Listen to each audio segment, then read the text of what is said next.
Anda à procura de um renting automóvel? Ou de um aluguer de carro mensal ou diário? Ande com a Quinto. Há 30 anos que a Quinto anda consigo para lhe oferecer um serviço de mobilidade completo e de confiança. Vá a quinto.pt e descubra as soluções que temos para si, com tudo incluído. Quinto, há mais de 30 anos, a andar consigo. Na Terra dos Cacos, podcast sobre temas africanos do Jornal Público. Elísio Macamo e eu, António Rodrigues, discutimos quinzenalmente às quartas-feiras os assuntos de África. Porque, se como dizia o poeta moçambicano Eduardo White, os países africanos são hoje os grandes cacos e os pequenos cacos dos sonhos que eles partiram ontem, então todos devemos refletir a melhor forma de os colar.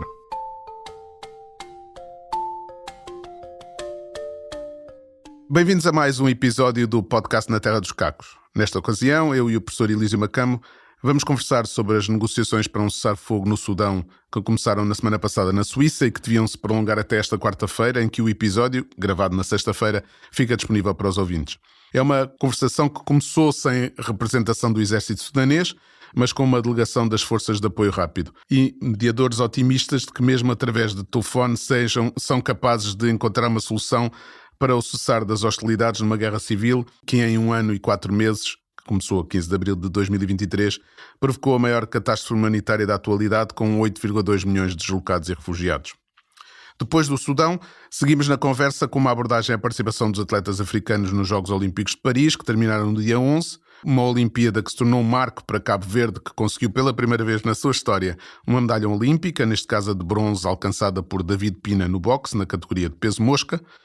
Foi a única medalha dos países africanos de língua portuguesa nesta Olimpíada. Aliás, em termos de medalheiro olímpico, os PALOP pouco mais têm a apresentar, já que Pina é apenas o segundo atleta dos 5 países a conseguir uma medalha olímpica, depois da moçambicana Maria de Lourdes Mutola o ter conseguido por 2 vezes, bronze nos Jogos Olímpicos de Atlanta em 1996 e ouro nos Jogos de Sydney em 2000.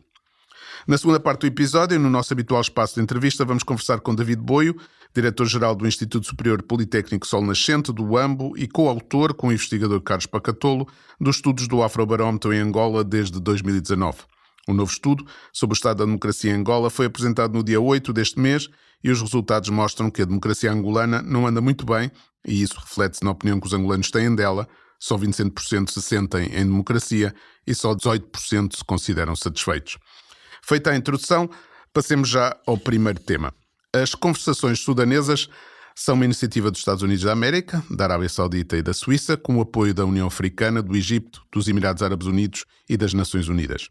Envolvem especialistas e representantes da sociedade civil e decorrem à porta fechada no local na Suíça que não foi revelado.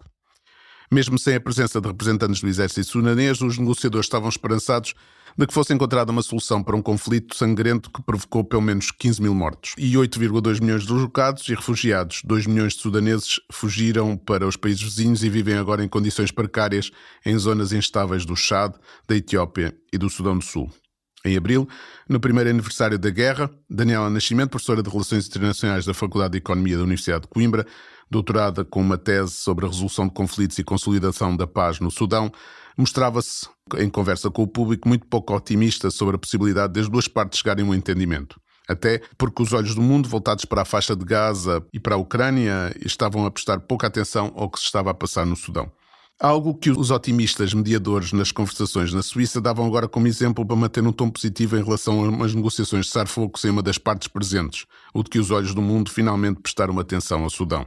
Na quinta-feira, o enviado especial dos Estados Unidos para o Sudão, Tom Perriello, escreveu no Twitter que estavam comprometidos em conseguir atingir resultados tangíveis destas conversações, uma vontade que parecia chocar com a posição do governo sudanês, com o ministro das Finanças, Gibril Ibrahim, a afirmar na rede social X, o antigo Twitter, que o executivo sudanês não aceita a mediação imposta à força e não será parte numas negociações que visam legalizar a ocupação de instalações civis por uma milícia criminosa e a preservar o seu lugar no cenário político e de segurança no futuro.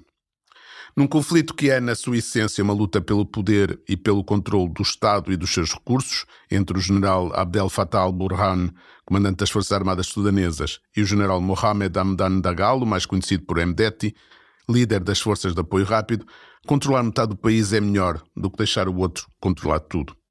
Isto, apesar da situação humanitária no Sudão se ter agravado pelas chuvas e as inundações recentes, agudizando ainda mais o estado de insegurança alimentar das populações, deslocadas ou não. As Nações Unidas falam em casos de fome extrema no campo Zamzam, um campo de deslocados no Darfur do Norte. Professor, o que é que espera deste conflito? Eu tenho algumas dificuldades em comentar este problema e parte dessa dificuldade tem a ver, de um modo geral, com a forma como nós abordamos os processos políticos africanos. E quando digo nós, eu refiro-me à classe académica, né, principalmente.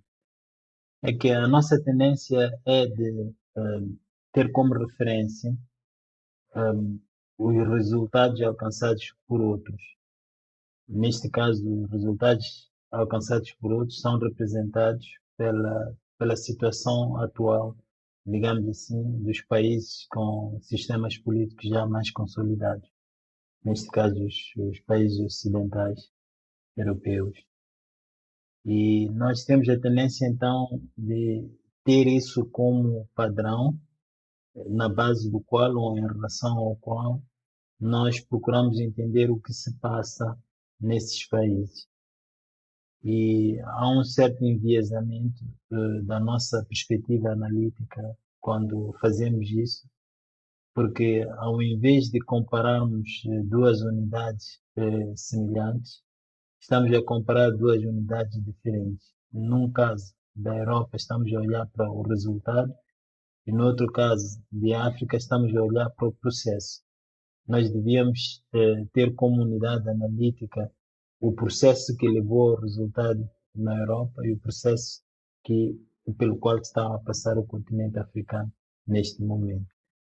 E isso torna-nos impacientes, naturalmente, né? Porque estamos a ver coisas diferentes, não temos a sensibilidade que teríamos se tivéssemos consciência de que os países europeus, a um dado momento da sua própria história, também passaram por este processo, e talvez nós pudéssemos também adquirir outros recursos analíticos para olhar para o que está a acontecer no Sudão.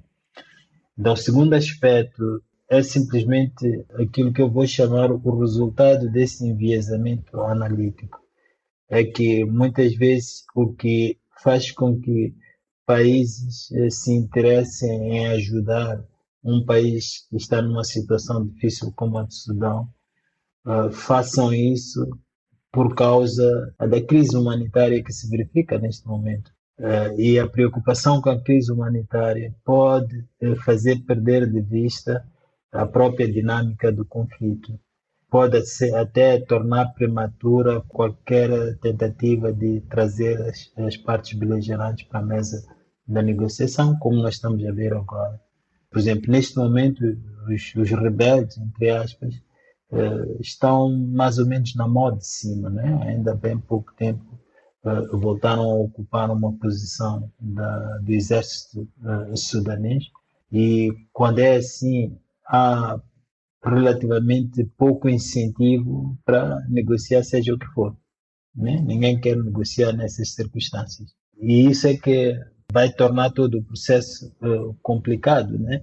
Ainda que estejam lá presentes, isso é um bom sinal, estejam lá presentes os países que apoiam cada um desses lados. A Arábia Saudita está lá, mas o Egito também está lá. O Egito apoia claramente o exército sudanês, mas isso não é suficiente para criar, digamos assim, nas partes interessadas, portanto, nos beligerantes diretos, o interesse num resultado negocial que ponha termo ao conflito, que aborde também as razões profundas desse conflito, que neste momento são objeto mais de especulação do que de análise cuidada e informada. Então são esses dois pontos que me ocorrem assim quando eu penso no problema do Sudão. Um problema é que nós estamos preparados ainda, como académicos, para trazer os melhores recursos analíticos para olhar para situações como esta. E, em segundo lugar, que isso tem efeitos na prática política, né? Porque pode ser que aquilo que nos motiva a tentar ajudar não seja aquilo que devia estar no centro, digamos assim, das preocupações.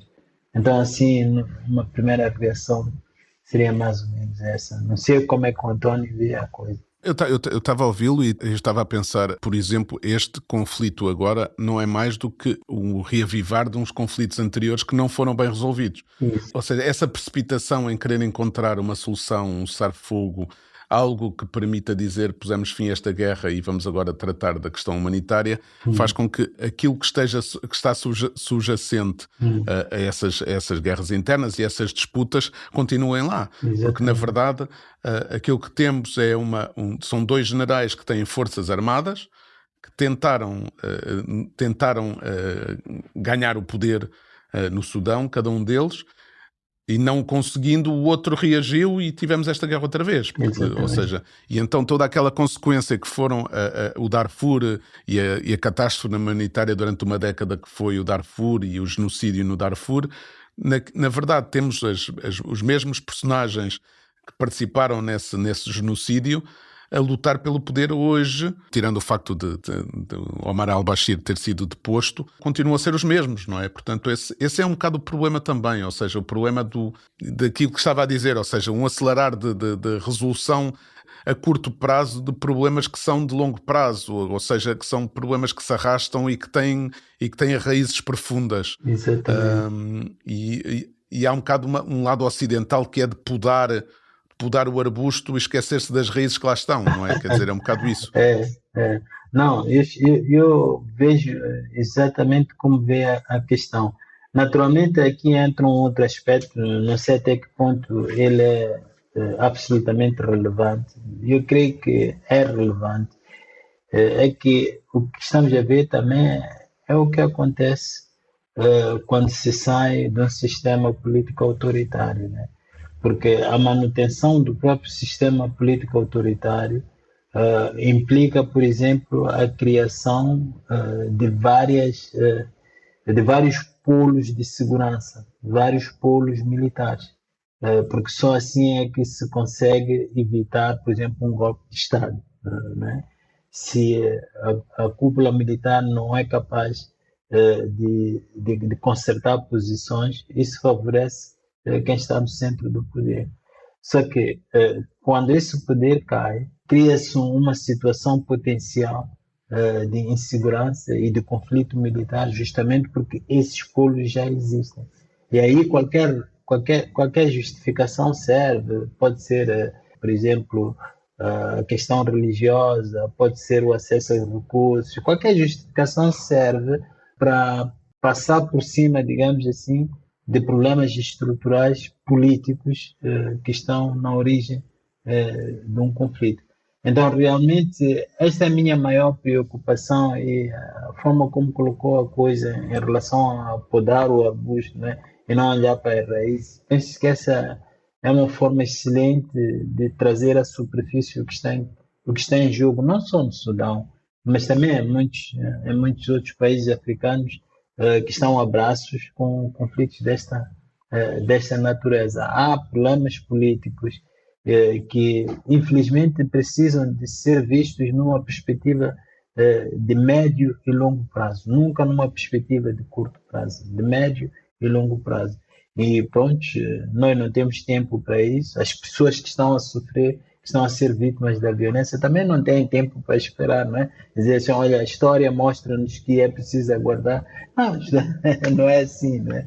Mas é realmente triste observar este tipo de cenário. Queria acrescentar esse aspecto de que é natural que a gente, por exemplo, reduza o problema às pessoas diretamente envolvidas. E cá é o problema de mentalidade, é o problema deste general e daquele general. Isso, de facto, desempenha um papel, mas não me parece fundamental. Né? Há um contexto estrutural que precisa de maior atenção da nossa parte. E ele é muito mais importante do que as motivações individuais das pessoas que estão por detrás disso aqui. E o que é que pensa da influência internacional? Ou seja, temos aqui o Grupo Wagner, os paramilitares russos, do lado ou seja, chegaram para apoiar o governo do Omar al-Bashir e neste momento estão a apoiar os rebeldes da Força de Ação Rápida. O que é que pensa desta nova geopolítica africana de maior influência dos russos e dos mercenários russos? Pois, então, esse é outro problema, né? Porque, sabe, o Estado africano acaba sendo uma espécie de maldição para os próprios africanos, né? Porque é um Estado que não é natural. Nenhum Estado é natural, mas todos os Estados consolidados que existem hoje são fruto de processos históricos longos. Os Estados europeus, sabe, não nasceram de um dia para o outro, apenas com a proclamação da independência e pronto, e tudo ficou assim. Houve processos muito complicados. Então, o que acontece, o que a história está a fazer com o continente africano é praticamente dar presentes envenenados no primeiro momento, né? A independência, cada vez mais, está claro que cada vez mais é um presente envenenado. O Estado é um presente envenenado. Então, é dentro desse contexto que os africanos produzem e têm que também resolver os problemas que produzem. É muito complicado e ficam frágeis, ficam vulneráveis à intervenção de forças estrangeiras. E aqui o que me incomoda mais, o que me preocupa mais é o fato de, de a União Africana não ter mais protagonismo do que poderia ter, né? Tendo em conta a sua própria ambição política, né? Preocupam, por exemplo, que o organismo regional, o IGAD, né? Chamado IGAD, que é a Autoridade Intergovernamental para o Desenvolvimento lá da África do Leste, que essa autoridade também não esteja mais presente, digamos assim, para intervir e ajudar a olhar para as coisas que estão acontecendo naqueles países, no Sudão em particular, de uma forma mais sistemática e mais estrutural. Então, acabam sendo os Estados Unidos a convocar esta conferência e que está a ser feita na Suíça, sabe, tudo que vai contra o discurso patriótico pan-africanista que tem caracterizado a forma como os africanos abordam os seus próprios problemas, né? É pouco isso. É verdade. Vamos passar então ao segundo tema. A África alcançou mais medalhas nestes Jogos de Paris do que tinha conseguido em Tóquio, agora foram 39, e o Quênia voltou a ser o mais medalhado entre os países africanos, com 11 medalhas, mais uma que nos Jogos Olímpicos de Tóquio. Há também a assinalar a primeira medalha de ouro de uma seleção africana na ginástica, com a argelina Kailia Nemur, de 17 anos, a vencer nas paralelas assimétricas. Há aqueles que quiserem minimizar o feito africano, chamando a atenção para o facto de Kailia Nemur ter nascido em França e representar a Argélia por causa de um desaguisado entre o seu clube e a Federação Francesa, o que ele levou a escolher representar o país do avô desde 2021.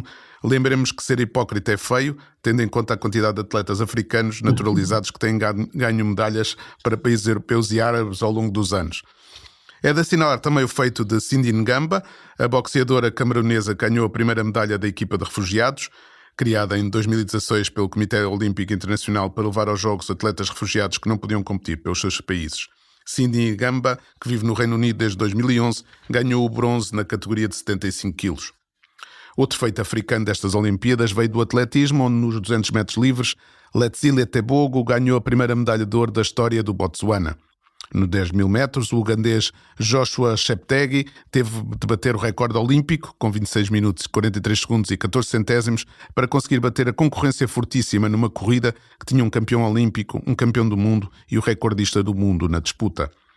Pelo lado menos positivo, para os atletas africanos nestas Olimpíadas, duas notas a assinalar antes de passar ao professor Elísio Macamo para as suas impressões destes Jogos Olímpicos de Paris. Em primeiro, a queda terrível sofrida pelo recordista do mundo na corrida de 3 mil metros obstáculos, o etíope Lamesha Girma, medalha de prata na prova de Jogos Olímpicos de Tóquio, que na última volta, num momento em que pretendia aumentar a velocidade e atacar em direção à meta, tropeçou numa das barreiras e caiu no tartan de uma forma que o deixou inconsciente e teve mesmo de ser transportado para o hospital.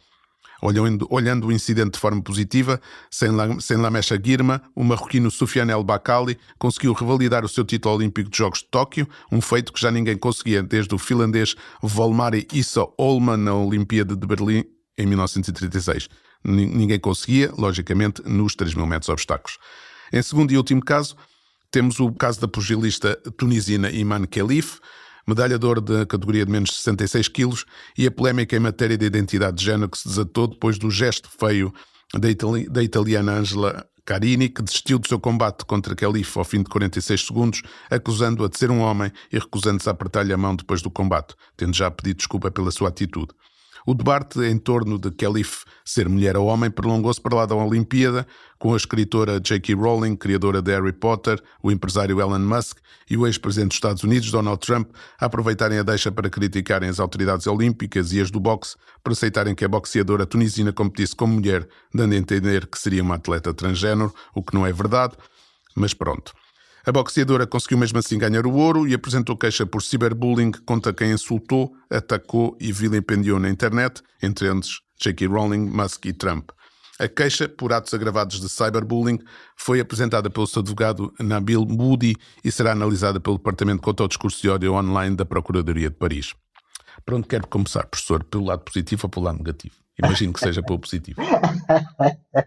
Bom, eu estou mais dentro do espírito olímpico, né? E para mim o mais importante é a participação, não o que depois se obtém nessa participação. Então, participar é tudo. E é interessante que os africanos fizeram se representar em massa, né? Quer dizer, 54 países africanos estiveram presentes nos Jogos Olímpicos. E para mim isso é um feito extraordinário, porque não é evidente que um continente que tem o tipo de problemas que o nosso tem consiga os mínimos necessários para se fazer representar nos Jogos Olímpicos, porque não é apenas uma questão de um país dizer assim, olha, nós também queremos participar e temos esta equipa, ou temos estes atletas e nós vamos mandar eles aí para os Jogos Olímpicos. É preciso satisfazer alguns requisitos mínimos e esses países todos satisfizeram os requisitos mínimos. E também é interessante notar que 22% dos africanos, tanto dos países africanos que participaram nos Jogos Olímpicos, conseguiram uma e outra medalha, né? Não é muito, mas para um continente como o africano também não é pouco. A Índia, que em termos demográficos seria comparável ao continente africano, pronto, ficou aí com 5 ou 6 medalhas, né? Comparadas com as medalhas que os africanos conseguiram, depois ainda está numa outra situação econômica. Daí eu prefiro destacar, de facto, o lado positivo, é verdade, reconhecendo também aquilo que o António estava a dizer na introdução, que é bom nunca esquecer que há muitos africanos naturalizados na Europa que estão a competir por países europeus. Também a gente não pode dizer com segurança se esses atletas estivessem em África haviam ter o mesmo desempenho, mas pelo menos podemos dizer que o talento está lá, né? E isso é o mais importante. O resto é procurar saber, bom, o que é preciso para realizar esse potencial que existe, o que é preciso fazer. E aqui, Antônio, eu aproveito para dizer uma coisa muito controversa. Nunca tive a oportunidade de dizer isto em público, então aproveito agora logo logo num canal que já tem um nome público, já traz esse nome consigo. Mas sabe, tem esta história do doping.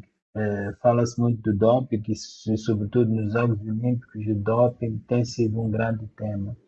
E eu compreendo que haja preocupação em relação a isso, sobretudo a preocupação que diz respeito à forma como o doping pode influenciar negativamente, né, os próprios resultados, uma vez que certos atletas servem-se de meios, digamos, não adequados para aumentarem o seu desempenho, né? Então, eu percebo esse argumento, percebo menos o argumento de proteção da saúde dos atletas, porque todo o desporto de alta competição é um perigo para mim, né? É um perigo para a saúde do indivíduo que eu pratico. Mas esse, digamos assim, que tem a ver com fairness, com justiça, não sei quanto, eu consigo compreender. Agora, o que me espanta é que a preocupação que se tem com esses estupefacientes, com essas drogas, não seja refletida também no fato de que a competição é desigual, sabe? Se eu olho para a forma como os atletas alemães crescem, são alimentados, gozam de todas as condições para quando adultos forem realmente atletas de alta competição. Eu comparo esses atletas com os atletas moçambicanos, com os atletas de Cabo Verde, com os atletas mesmo do Quênia, que têm tido um bom desempenho, não sei qual.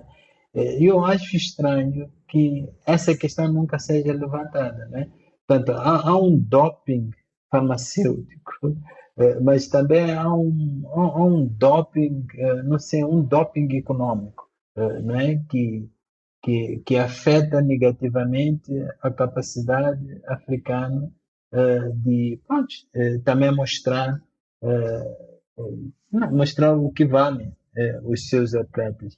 Isso é uma questão que sempre me deixa muito desconfortável quando eu olho para estas coisas. Isso não é apenas nos Jogos Olímpicos, com o Mundial, com todas as grandes competições mundiais.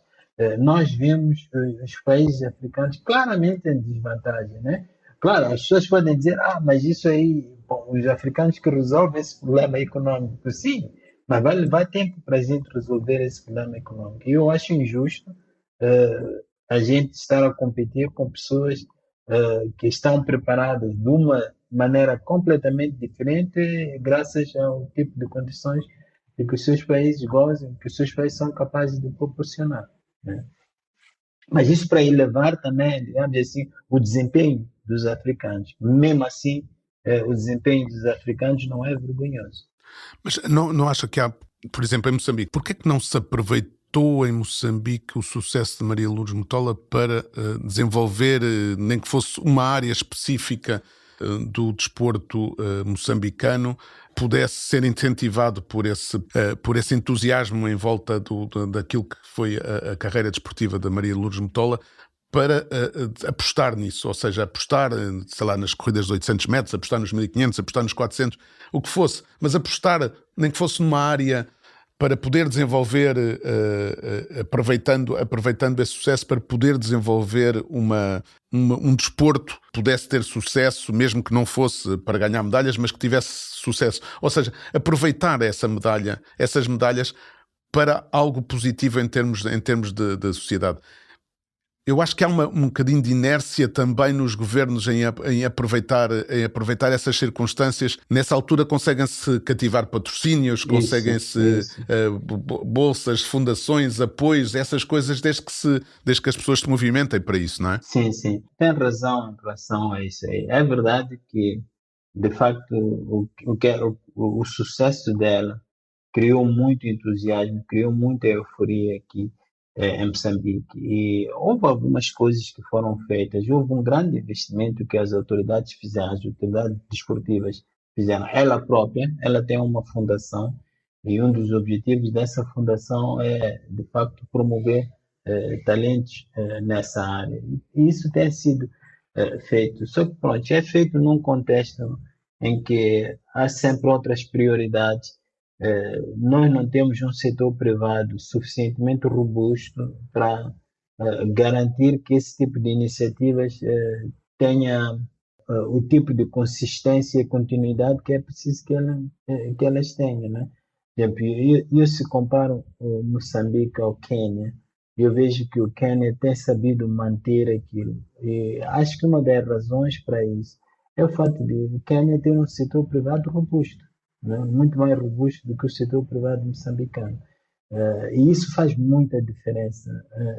Da mesma forma que faz muita diferença em Portugal ou na Alemanha, sabe, ter uma empresa como a Mercedes a apoiar o desporto faz muita diferença.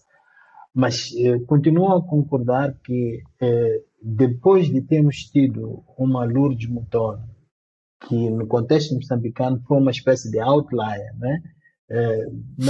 Sim, claro, claramente, né? Foi uma coisa que só aparece uma vez em cada 1000 anos, né?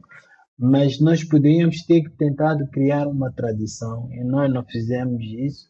Tem a ver com o que eu estava a dizer agora, mas também tem a ver com a própria fragilidade, digamos assim, da política desportiva, do compromisso dos funcionários, sabe, tem a ver com muita coisa. Moçambique, neste momento, não é exatamente o melhor exemplo do desporto no continente africano. Tem aparecido uma e outra pessoa a tentar fazer diferente. Agora, também é preciso ver que nós tivemos uma participação talvez maior, mais alargada do que tem sido no passado, né? Tivemos mais modalidades, mais atletas a participarem. Sabe, isso mostra que pelo menos existe uma base. É preciso trabalhar nessa base. E o ambiente econômico e político talvez não ajude muito. E por causa disso, a gente, no final de todas as contas, só pode lamentar, realmente. Sim, eu cada vez que vejo estes sucessos africanos, pronto, o Quénia tem como disse, para além do talento, numa propensão natural para as corridas de fundo, desenvolveram centros de alta competição, ou seja, o nível hoje é completamente diferente, mas o que eu sinto é todo o talento que é desperdiçado.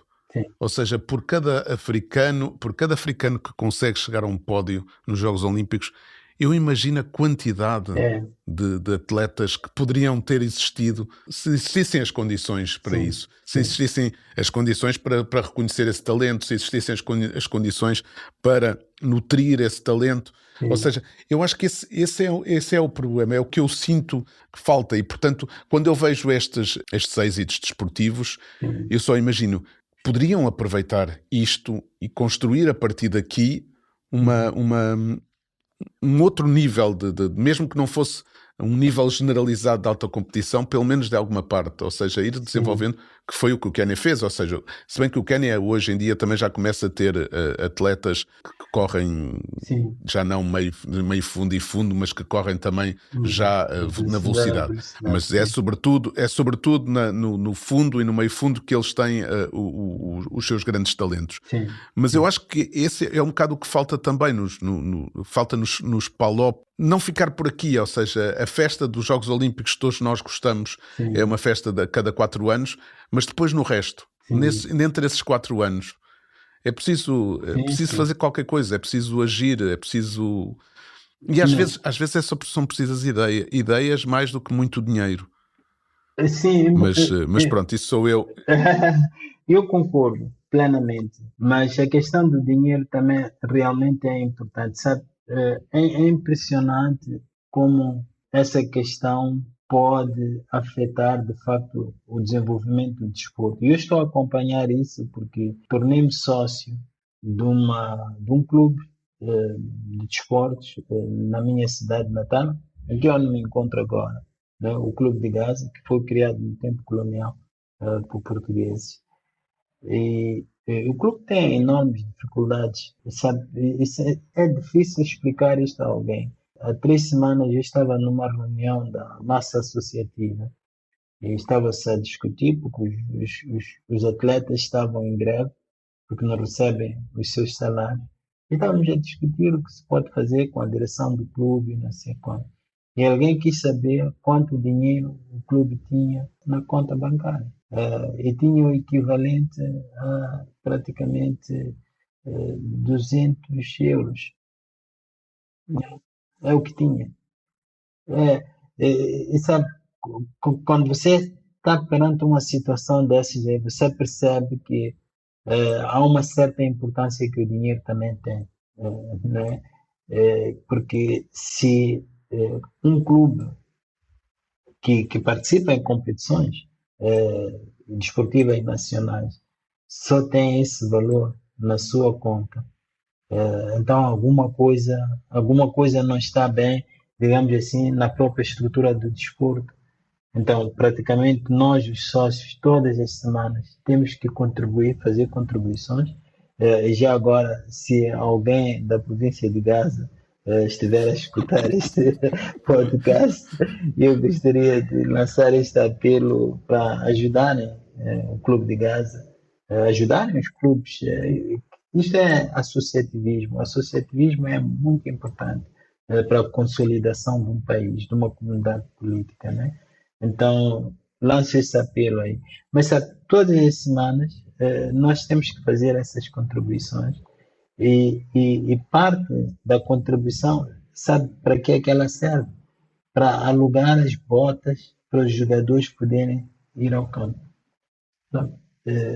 Porque o clube não tem, sabe? Então, amanhã então, haverá um jogo, estarei lá, mas sempre a saber que são pessoas que se dedicam sob o pano de fundo de grandes dificuldades, né?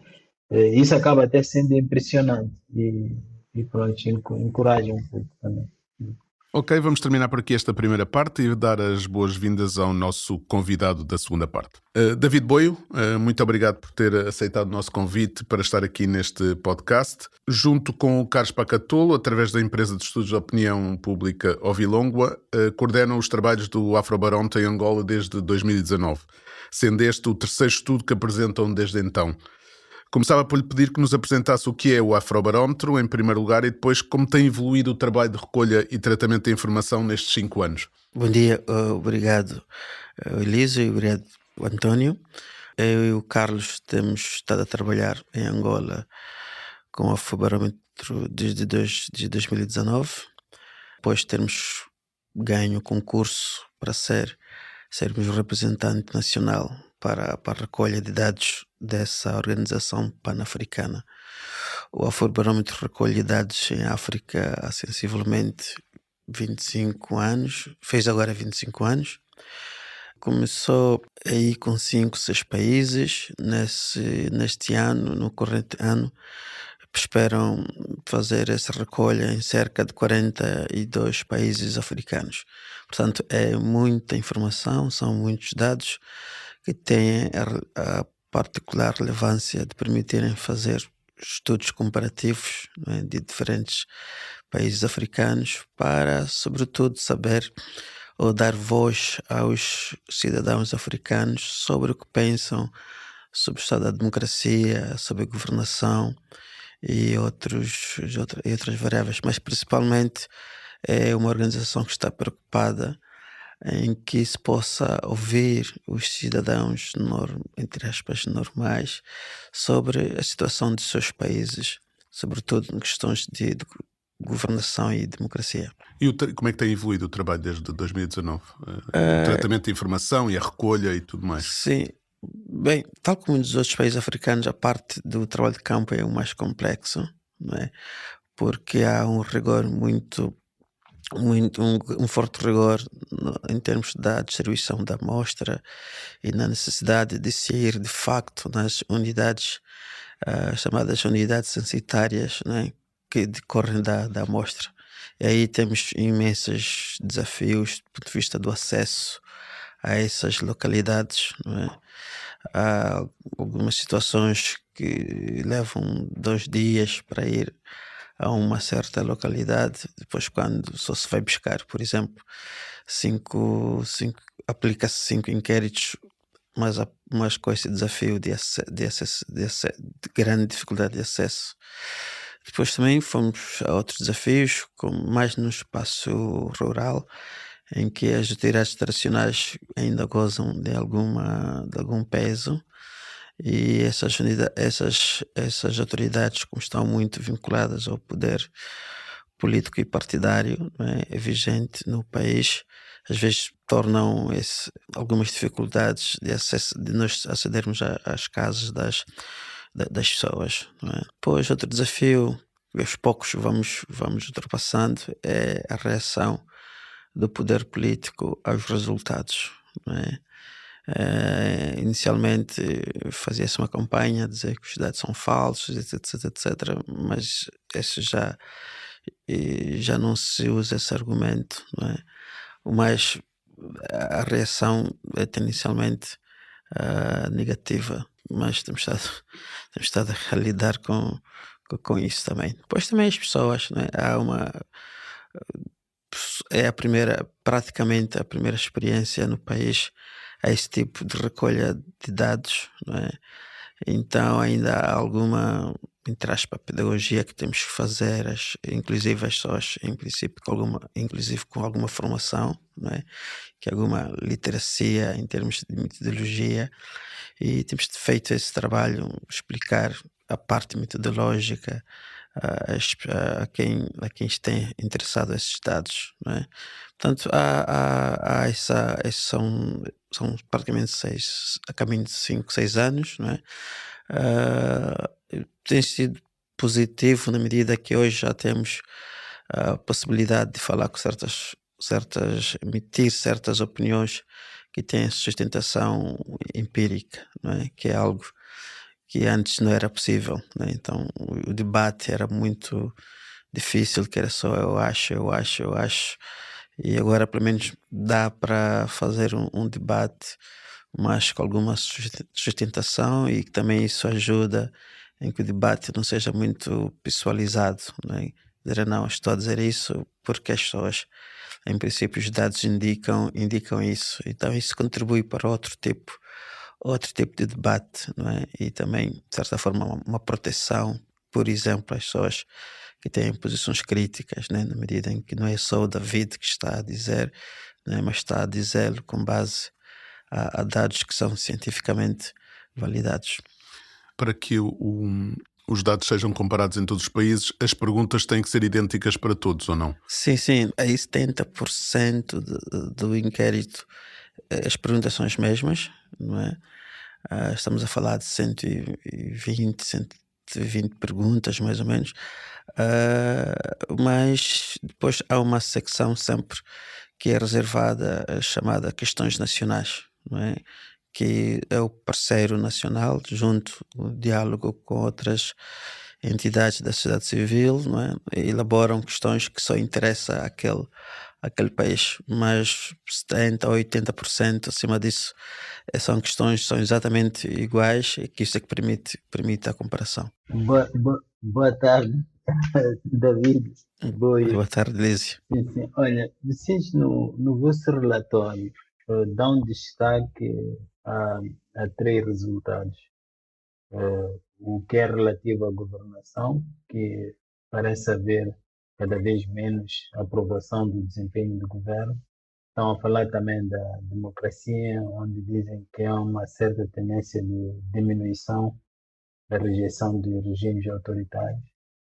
E cidadania, que é o dado que achei mais interessante, onde dizem que quase 50% dos inquiridos não se sente livre de dizer o que pensam. Não sei se podes comentar estes 3 resultados, tendo em conta aquilo que é a tua apreciação da situação política angolana. Obrigado pela pergunta, Elísio. Quanto à primeira questão, que é a avaliação do desempenho do governo, que na prática em Angola é o desempenho do Presidente da República, na medida que nós não temos um governo, temos um executivo, não é? Sim, pronto, os dados, quando nós olhamos, por exemplo, a partir de 2019, não é? Há claramente uma tendência muito crescente de desaprovação ao executivo de Presidente João Lourenço, não é? Isso, penso eu, não é?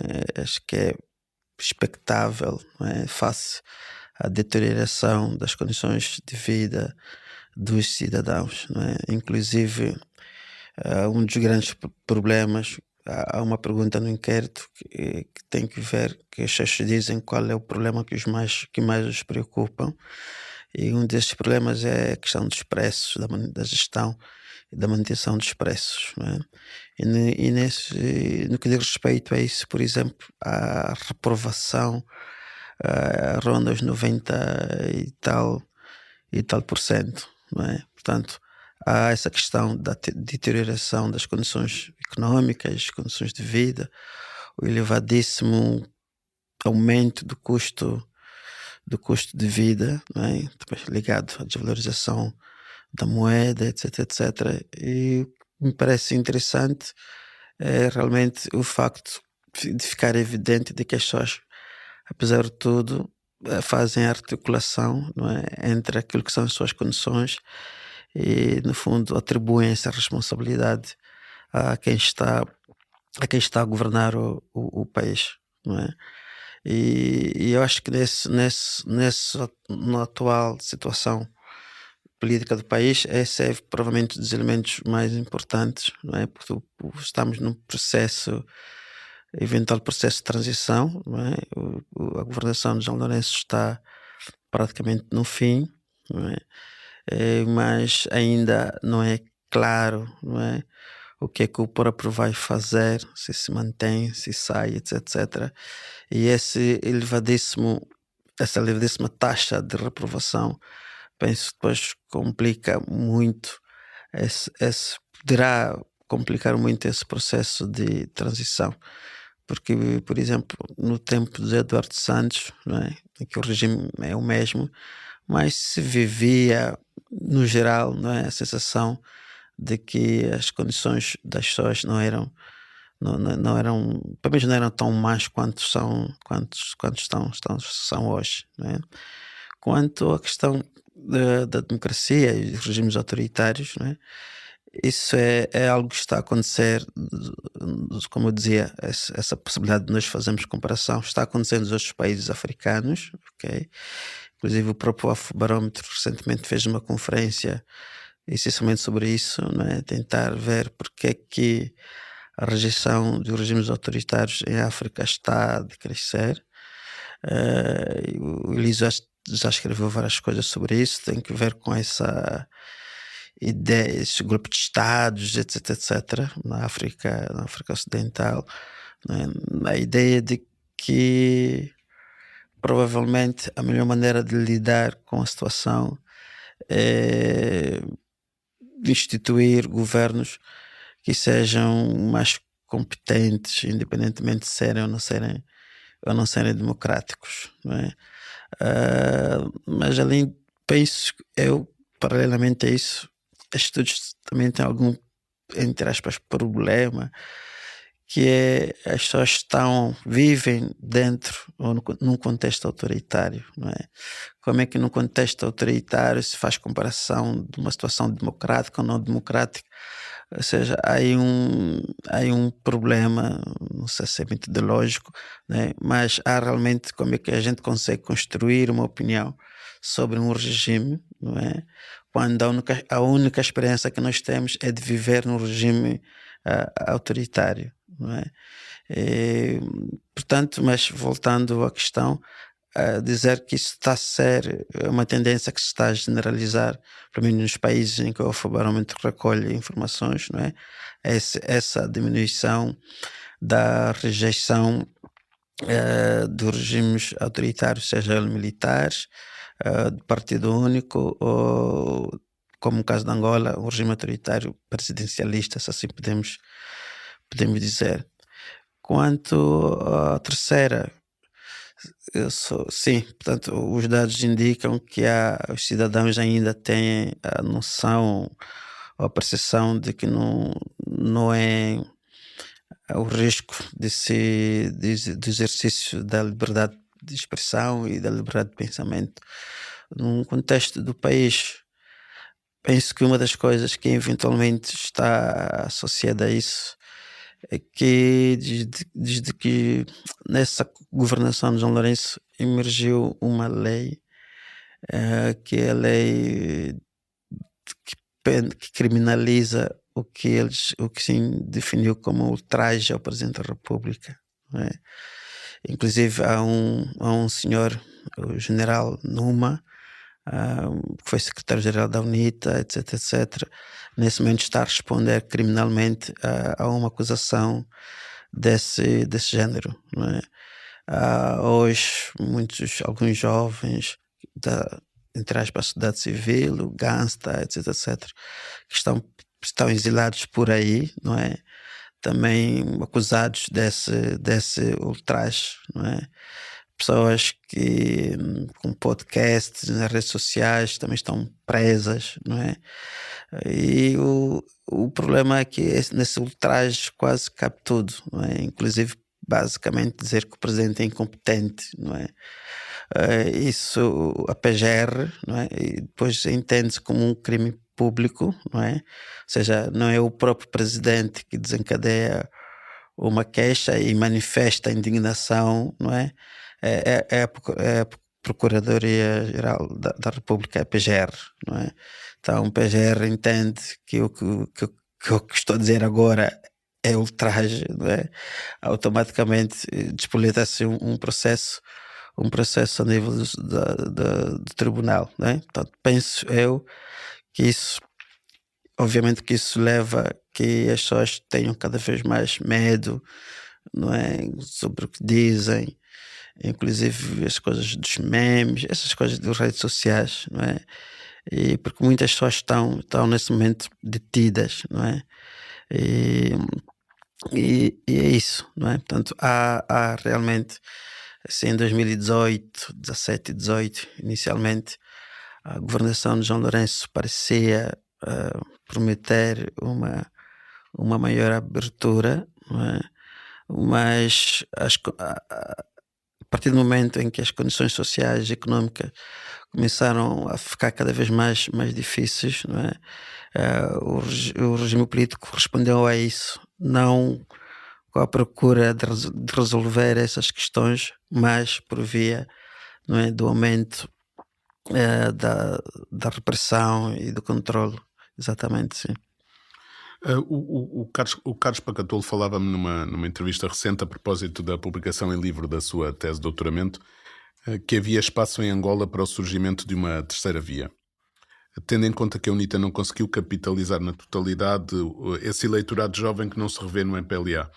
O vosso estudo deste ano mostra que a MPLA e a UNITA têm juntos 57% das intenções de voto. Isso quer dizer que há 43% do eleitorado que está disponível aí para ser captado por uma nova força política? É sim, por isso, em tese sim, não é? Portanto, o que nós estamos a observar em Angola, não é? É que estes dois principais partidos políticos, em princípio, não são capazes de atrair e de mobilizar o grosso do eleitorado, não é? Por isso é que eu tenho dito assim, meio assim, às vezes meio a brincar, que a ironia de Angola é que o regime autoritário, não é, acaba por beneficiar também a UNITA, não é? Porque o regime fecha, não é? O regime está fechado e só esses dois atores políticos é que têm condições de competir, não é?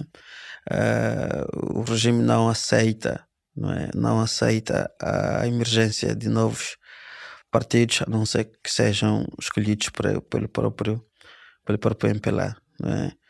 Isso, em termos eleitorais, aumenta a abstenção, não é? Muita abstenção.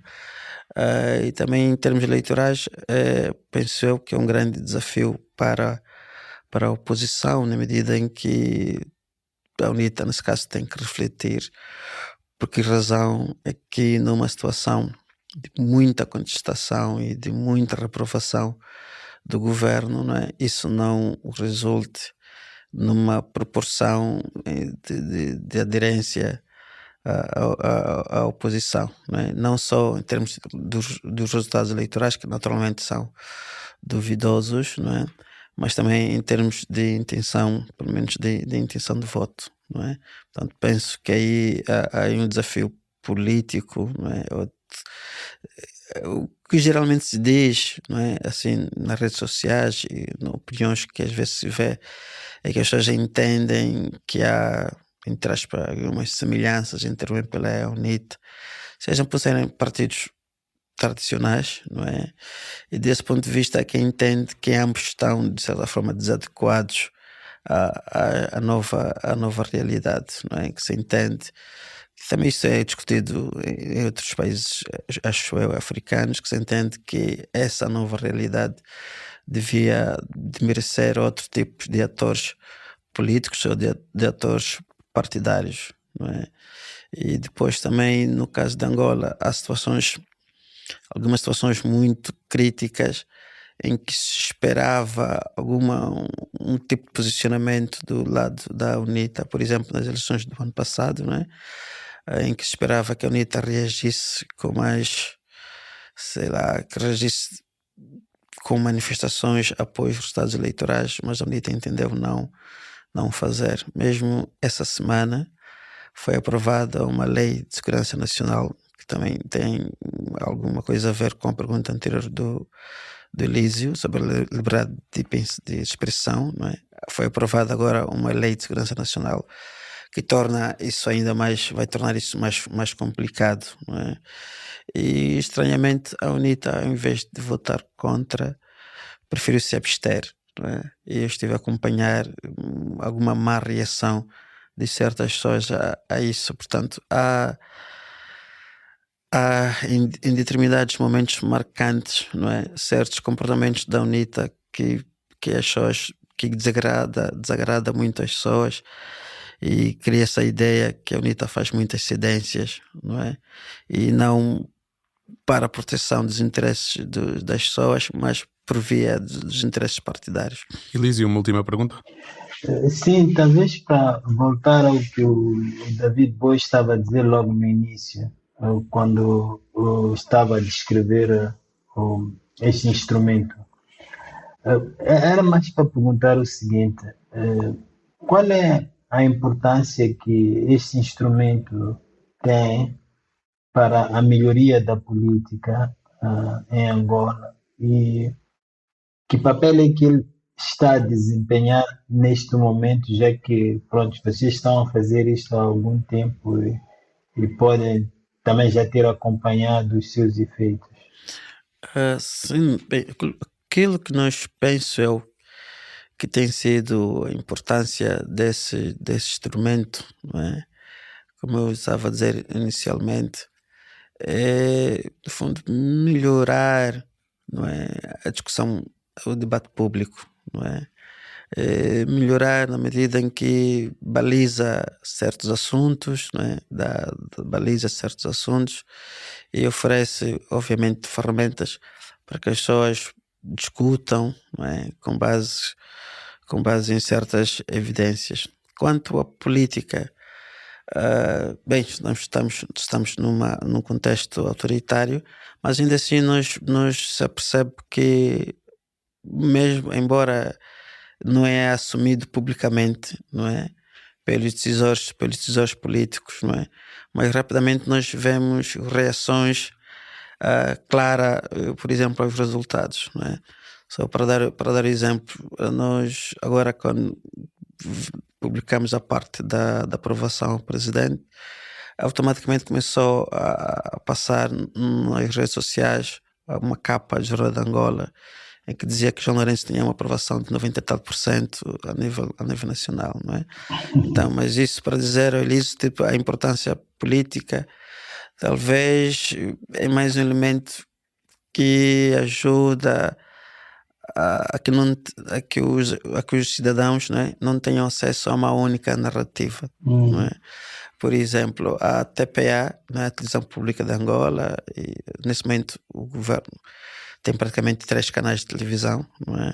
Portanto, são canais de muita propaganda, não é? E tem programas como, por exemplo, Angola está a crescer, e etc, etc, etc, não é?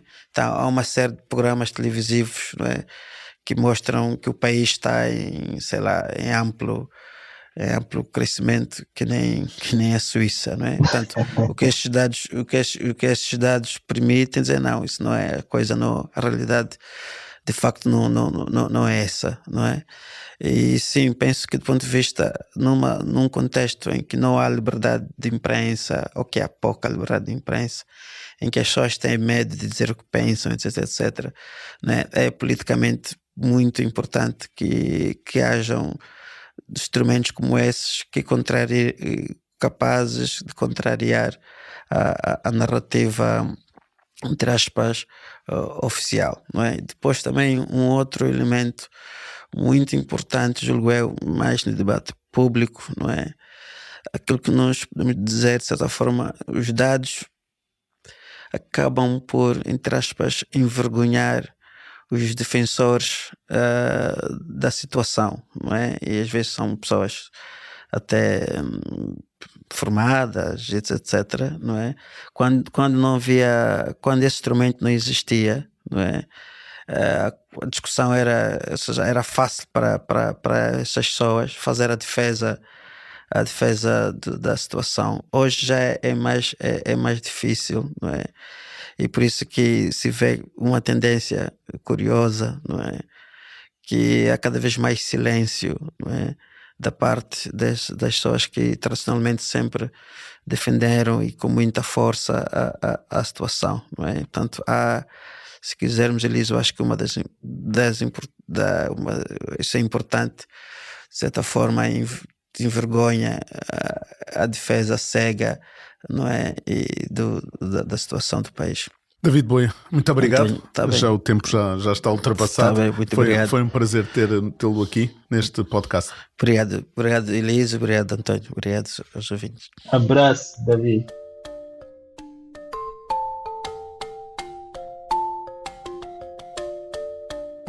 Vamos fechar por aqui esta segunda parte, agradecendo muito a presença de David Boio nesta entrevista. Antes de encerrarmos este episódio, vamos deixar-lhes aqui umas sugestões, como normalmente fazemos. Professor, o que nos traz hoje? Bom, eu hoje vou ser um pouco indecente, né? Porque o que eu vou fazer é fazer uma sugestão de leitura que me diz respeito. Eu acabo de publicar um livro aqui em Moçambique, chama-se Agora La Bola, Diálogos Cívicos para Menores.